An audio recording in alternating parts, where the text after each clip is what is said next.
são sombras, um abismo, a minha vida escura, vazia, e o Deus que disse haja luz me iluminou.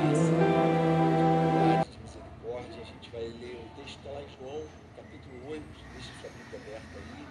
A gente vai orar pedindo para que o Espírito Santo conduza nossas mentes e corações nesse momento em que a palavra de Deus vai ser exposta, que a gente saia daqui nessa noite mais parecido com Jesus, mais alimentado e apacentado por Ele e preparado para viver o nosso testemunho de fé lá fora.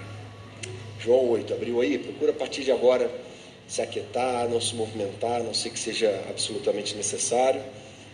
E vamos ler então esse texto já. Vamos orar? Pai querido, obrigado pela tua presença viva, graciosa e poderosa no nosso meio nessa noite. E o que nos atrai, o que nos fascina é exatamente a tua presença, Senhor. É ela que é encantadora, é ela que tem resposta para as nossas questões, é ela que traz cura para a nossa alma, é ela que nos faz enxergar as coisas com clareza.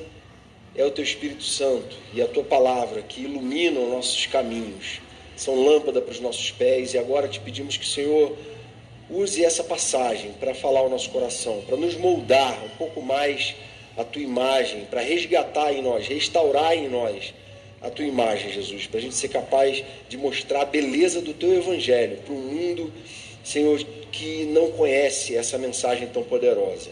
Em teu nome que te pedimos, Jesus, faz a gente sair daqui mais parecido contigo, mais santo, mais desejoso de viver uma vida que te agrada. Amém, Jesus. Amém. Porém, foi para o Monte das Oliveiras. Ao amanhecer, ele apareceu novamente no templo, onde todo o povo se reuniu ao seu redor. E ele se assentou para ensiná-lo. Os mestres da lei, os fariseus, trouxeram-lhe uma mulher surpreendida em adultério. Fizeram-na ficar em pé diante de todos. E disseram a Jesus: Mestre, esta mulher foi surpreendida em ato de adultério. Na lei, Moisés nos ordena apedrejar tais mulheres. E o Senhor, que diz? Eles estavam usando essa pergunta como armadilha, a fim de terem uma base para acusá-lo.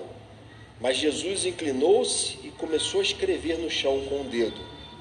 Visto que continuavam a interrogá-lo, ele se levantou e lhes disse: Se algum de vocês estiver sem pecado, seja o primeiro a atirar pedra nela.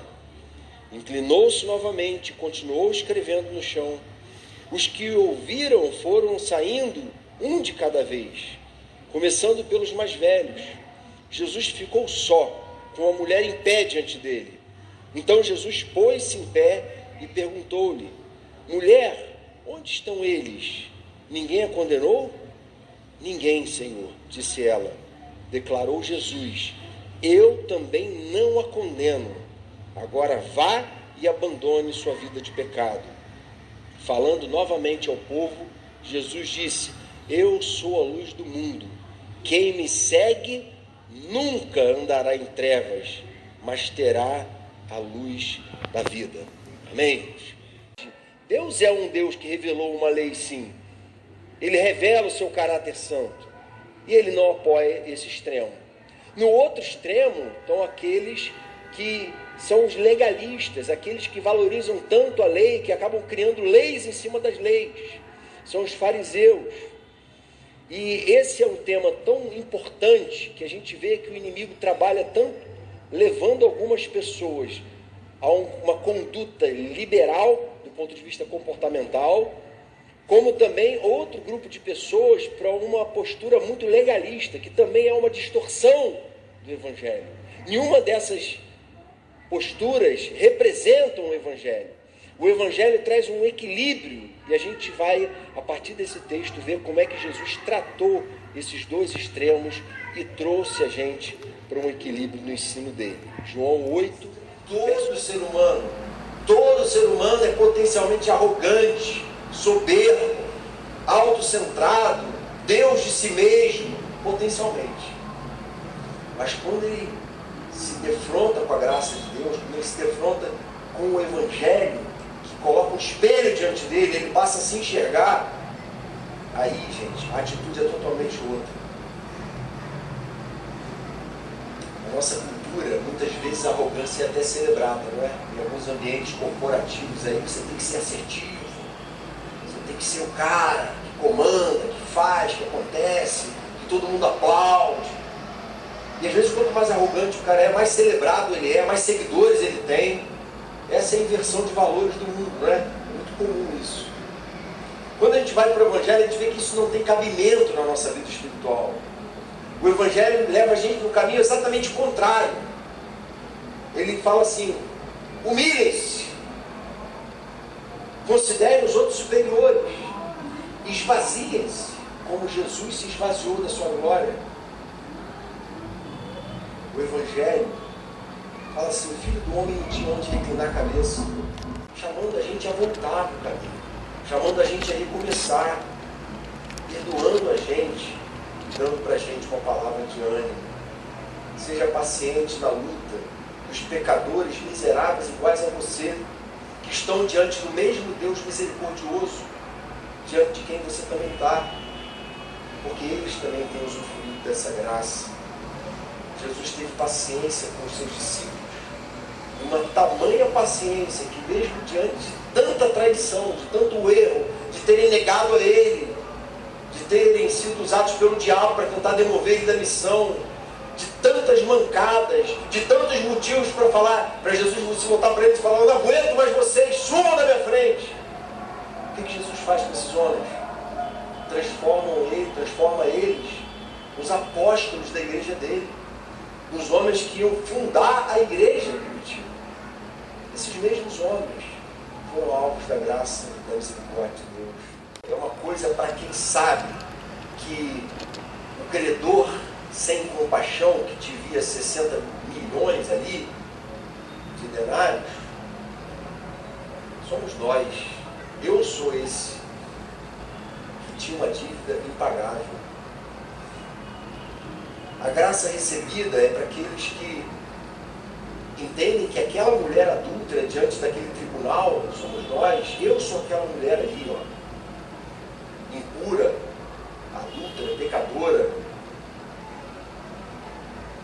Sabe aquela história de Spurgeon, né? Na porta da igreja, e ele olha para um homem bêbado na sarjeta e comenta com o diácono da igreja dele: ela lá vai mais um Spurgeon. E o diácono fica espantado, mas pastor Spurgeon, aquele homem é um bêbado na sarjeta, o senhor é o príncipe dos pregadores aqui da Inglaterra, como é que você está se comparando a ele? E aí Spurgeon diz assim: não, na verdade aquele ali é o Spurgeon, exatamente igual a mim, ele é alguém que ainda, mas só que ainda não foi alcançado pela graça. E esse daqui é o Spurgeon que foi alcançado pela graça. Não tem diferença entre mim e o cara que está lá na sarjeta, desgraçando a vida dele, um caminho de morte. A única diferença é que esse daqui foi alcançado pela graça, por essa mensagem poderosa e transformadora. E essa graça é o que tem nos sustentado, precisa nos sustentar todos os dias. Reconhecer que é pela bondade e pela graça dele apenas. Não tem ninguém aqui que tenha condições de botar o dedo na cara de ninguém. Jesus se preocupa com a vida daquela mulher. Graça tem tanto a ver com a certeza do perdão de Deus, quanto com a possibilidade real de se abandonar o pecado de uma vez por todas. Esse é um ensino importante sobre a graça. Muita gente ensina só a primeira parte. A graça é você experimentar o perdão incondicional de Deus. Isso é graça, favor imerecido. Mas a verdade que o Evangelho ensina é que a mesma graça que fala: tampouco eu te condeno, ela fala assim: vai e não peques mais. Vá e deixe o Espírito Santo mudar a sua vida. Invoque a Ele, clame por transformação. Ligue-se diante da poderosa mão de Deus. A mensagem do Evangelho é um convite a um novo começo. Se alguém está em Cristo, é uma nova criatura, é uma nova realidade que tem que se descortinar a partir daí. A bondade de Deus e Até aqui foi uma mensagem de, tampouco eu te condeno, somos todos iguais, ponto. Se parasse por aqui, alguns poderiam levar isso para uma visão condescendente com o pecado. Mas Jesus não para por aqui. Ele entra com uma terceira lição, falando que um encontro com Ele, um encontro verdadeiro com a graça de Deus, sempre vai trazer sobre nós transformação de vida. Olha o que ele diz no verso 11: eu também não a condeno. Agora, vá e não peque mais. E veja como é que ele reforça no final, no verso 12. Falando novamente ao povo, Jesus disse: eu sou a luz do mundo. Quem me segue nunca andará em trevas, mas terá a luz da vida. Amém. Não há compatibilidade entre luz e trevas. Essas coisas não são compatíveis. Quem anda com Jesus vai e não peca mais. Quem anda na luz não anda ao mesmo tempo nas trevas. Quem me segue anda na luz. Quem não está na luz não está me seguindo. A justiça da sabedoria o tempo todo nos seus espíritos. Ele está falando de uma atitude de se sentir excessivamente justo, sabe? De se sentir superior. Ele está falando, essa é o primeiro passo rumo à destruição. A pessoa se achar melhor do que as outras. É o primeiro passo numa doutrina anti-Deus. É o estado luciferiano do ser. Satanás foi assim, queria ser Deus, não é? Mas Jesus, pelo contrário, o Evangelho vai além. Paulo fala assim, olha, humildemente considere os outros superiores a você mesmo. É interessante que o apóstolo Paulo tem um momento que ele fala assim, eu sou o principal de todos os pecadores. E a gente que admira muito Paulo pelos espíritos dele, fala, como assim? Como assim mesmo? Será que Paulo era o principal de todos os pecadores? Ele falou isso. E no nosso entendimento, o que acontece é que o que Paulo está querendo dizer assim, olha, eu me conheço mais do que eu conheço todo mundo. Eu não conheço ninguém aqui melhor do que eu me conheço. E me conhecendo mais do que todo mundo, eu não acredito que haja ninguém mais pecador do que eu. Eu sou o maior dos pecadores. E eu entendo, irmãos, que essa não deveria ser uma leitura de Paulo. Essa deveria ser uma leitura de todo cristão. Todo cristão deveria enxergar assim, caramba, eu não acredito que ninguém aqui seja mais impuro, mais sujo, mais pecador, mais miserável, mais digno de condenação do que eu. Gente, isso é ingênuo. Gente que é proponente dessa sociologia, invariavelmente, assume o lugar de opressor. Porque não é uma questão sociológica, é uma questão teológica, espiritual, do coração. O homem está adoecido pela sua própria soberba. E o remédio para essa doença é o Evangelho. É esse Evangelho de Jesus aqui que a gente está lendo e pregando. O Evangelho nivela todos. Todos pecaram e estão destituídos da glória de Deus. Não há um justo, nenhum sequer. Todos a uma se fizeram inúteis. Nenhum de nós está chegando diante de Deus e Deus está falando, olha aí, Jonas, Jonas é um pouquinho mais cheiroso que os outros, é um pouquinho mais arrumadinho. Não é.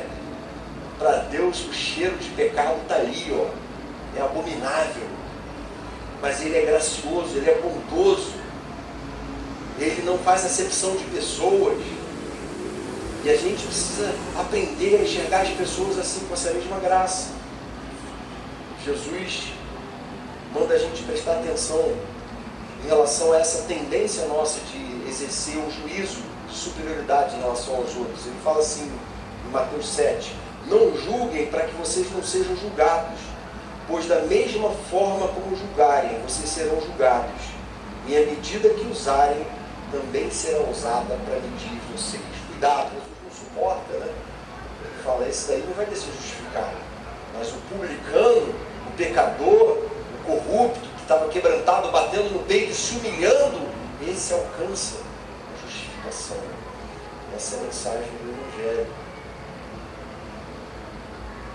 E a gente, infelizmente, tem essa característica impressa desde a queda no nosso coração. A soberba não é um privilégio de alguns. Não é assim, alguns são orgulhosos. Não, todos nós somos por natureza orgulhosos. Todos nós podemos ser envenenados por esse pecado. Ele está na base de todos os outros pecados. E todos nós precisamos todo dia botar nossa cara no pó e nos humilhar diante de Deus e falar: Senhor, me mostra a minha miséria, a minha pequenez. E por isso é tão necessário a gente constantemente adorar a Deus. A adoração a Deus não é um exercício de uma prática de culto que muda Deus, que faz Deus ficar mais poderoso. Não! Deus é imutável, a Bíblia diz isso. Nada que a gente faça, nem mesmo a nossa adoração, pode tornar Deus mais poderoso, mais santo, mais perfeito. Mas quando a gente adora, embora Deus não mude, nós mudamos. Amém? Muda tudo em nós. A gente assume o nosso lugar de criaturas pecadoras que precisam ter em Deus essa referência. Eles foram se retirando. Porque com Jesus o legalista não tem vez. O arrogante, o soberbo, o que gosta de ficar medindo a vida dos outros, o que gosta de mostrar como ele é bom, expondo a desgraça alheia, tripudiando em cima dos que erraram. Jesus nunca fez isso. Jesus era santo. Ele não ficava tripudiando em cima do erro dos outros para humilhar eles. Ele nunca pegaria uma mulher e colocaria no meio de um lugar para humilhar aquela mulher como aqueles homens estavam fazendo. A partir da carne. Jesus simplesmente ignorava aqueles homens. O fato é que Deus agiu no coração deles, tratando isso no coração deles. Tem uma parábola que eu acho que é muito central e muito importante a respeito do ensino da graça. A gente não vai ler aqui para não ficar longa, mas ela está lá em Mateus capítulo 18, a parábola do servo impiedoso. A antiga versão chamava do credor incompassivo. E diz o texto que ele tinha uma dívida com o rei. Ele devia 100 mil talentos ao rei.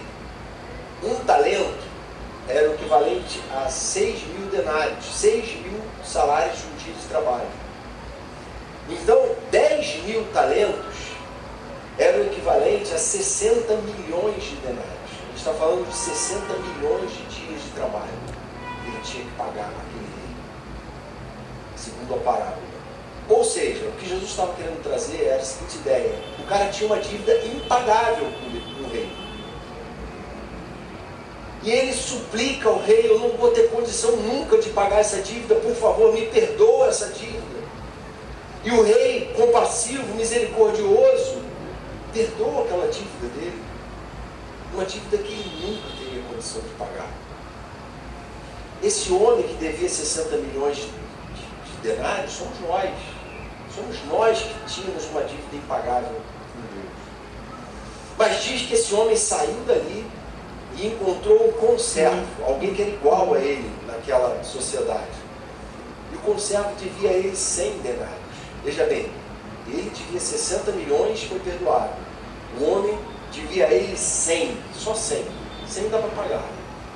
3 meses aí de trabalho o cara paga, né? E ele foi implacável. No sentido de que não, você tem que me pagar o que você me deve, e logo. Aquele rei fica sabendo que ele não passou adiante a graça recebida. E ele fica tão irado que ele manda os servos dele chamarem aquele homem, dizer que a dívida não estava mais perdoada, que agora ele ia ter que pagar os 60 milhões. Jesus, com essa parábola, está revelando para a gente um modo irado e indignado que Deus fica com a arrogância de alguém que se sente superior aos seus iguais. Quanto mais gente errada eu estiver perto de mim, mais eu sou o bom da história. Diz o verso 6, eles estavam usando essa pergunta como uma armadilha, a fim de terem uma base para acusar Jesus. A estratégia deles era derrubar essa imagem de Jesus como um homem sábio, um homem santo, um mestre que tinha uma sabedoria muito superior a deles. Gente, tem muita gente tentando derrubar Jesus. Tem muito cristão frequentador de igreja que está tentando dar com outros contornos a palavra de Deus, tentando negociar o ensino da palavra de Deus,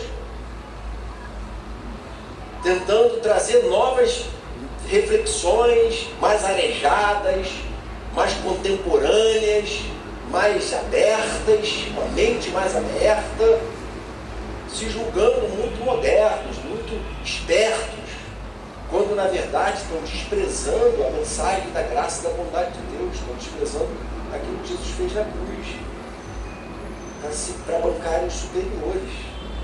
Tem pregadores aí sendo muito mais bondosos e graciosos do que Jesus, tentando suplantar Jesus. Tem pregadores dizendo que tudo bem com coisas que Jesus falou, não está tudo bem. Tem pregadores querendo dizer que inferno que nada, isso não existe, quando Jesus foi a pessoa que mais falou de inferno na Bíblia.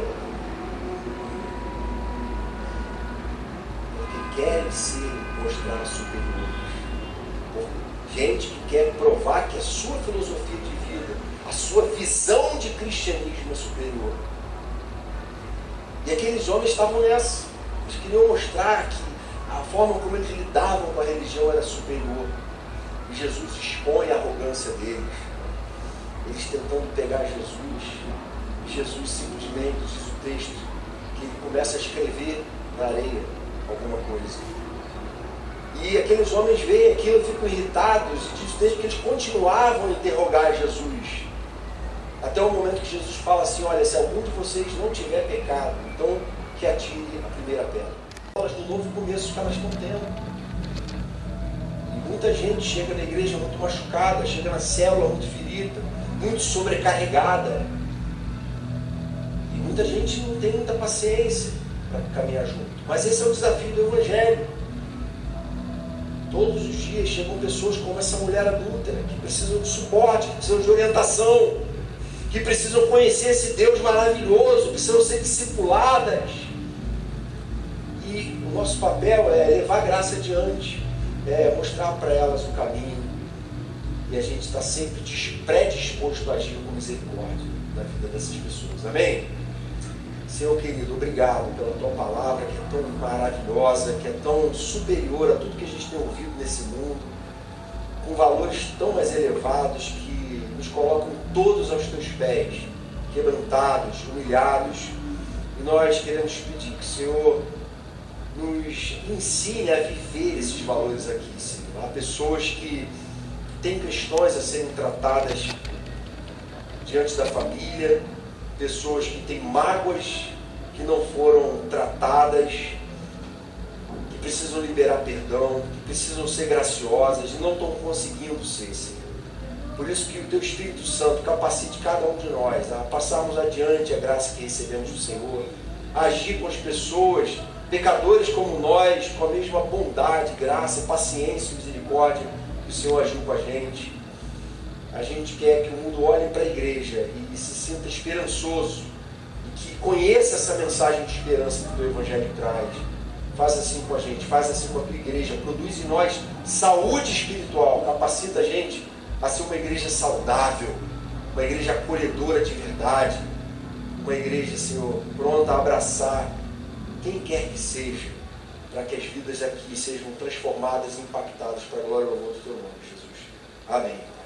A minha vida escura, vazia, e o Deus que disse haja luz me iluminou.